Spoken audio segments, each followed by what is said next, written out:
आसिन महीना मा जे हम करब ए राजा माई के पूजाना मा जे हम करब ए राजा माई के पूजाना मा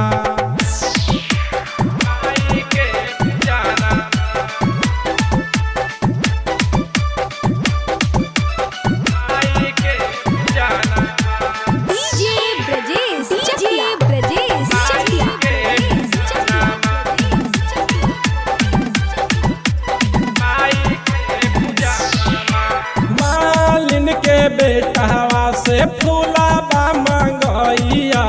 जाई के बाजारी लाल चुनरी ले आइया मालिन के बेटवा से फूलाबा मंगैया जाई के बाजारी लाल चुनरी ले आइया यादव जी से दूध पालटिया मंगवाइया यादव जी से दूध पालटिया मंगवाइया जे हम करब ए सैया माई के बरतिया जे हम करब ए सैया माई के बरतिया माई के बरतिया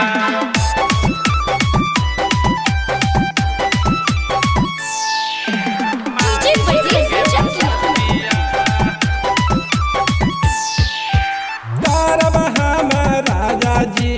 पूजा यारो पाठ हो मैया हमर पूरा करते दिलावा के आस हो करब हम राजा जी पूजा यारो पाठ हो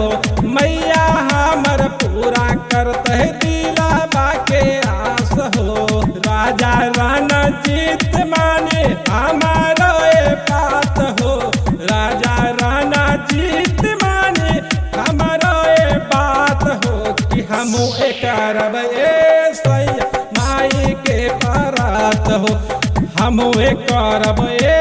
पिया माई के बरात हो आवी गेलै पावन आसिन महीना मा आवी गेलै पावन आसिन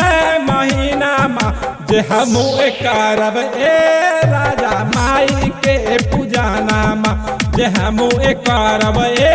राजा माई के पूजाना मा।